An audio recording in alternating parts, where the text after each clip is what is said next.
మా లేడీస్ అక్కలు మెడల బంగారం షైన్లు వేసుకొని తిరుగుతే చాలుల్లా కళ్ళు మూసి తెరిసే లోపలనే తెంపుకొని పోతున్నారు బద్మాష్ గాళ్ళు.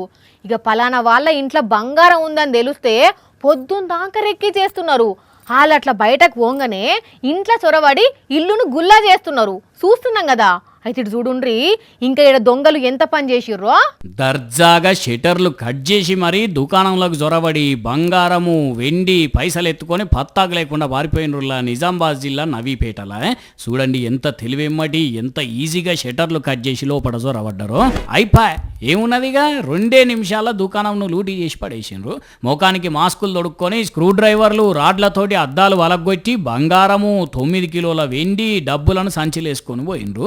ఓనరు ఫిర్యాదు చేస్తే పోలీసులు కేసు రాసుకొని దేవులాడుతున్నారట. కానీ బంగారం వెండి రేట్లు పెరిగినాకే ఈ దొంగబాడి మేఘాలతో పెద్ద పరిశాన అయిపోయింది. పోండి, అటు మెడలేసుకున్న బంగారాన్ని ఉంచుతలేరు, ఇటు దుకాణాల సొమ్ములను ఉండనిస్తలేరు.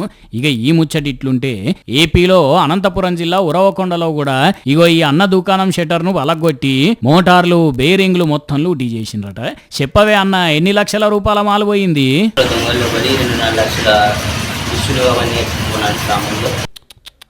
అన్నాలం పాడుగాను చూసిన రానులా 2.5 లక్షల సొత్తు పోయిందట. కానీ ఇక్కడ దొంగలు మోపైతున్నారా నాయన. కష్టపడి సంపాదించుకున్న సొమ్ములను కండ్లు మూసి తెరిచి అంత లోపలని ఎత్తుకొని పోతున్నారు. మీరైతే మీ సొమ్ములను పైలంగా జాగ్రత్తగా దాచుకోండి పబ్లిక్. ఎందుకంటే డబ్బులు ఎవరికి ఊరికే రావు. సరేనా?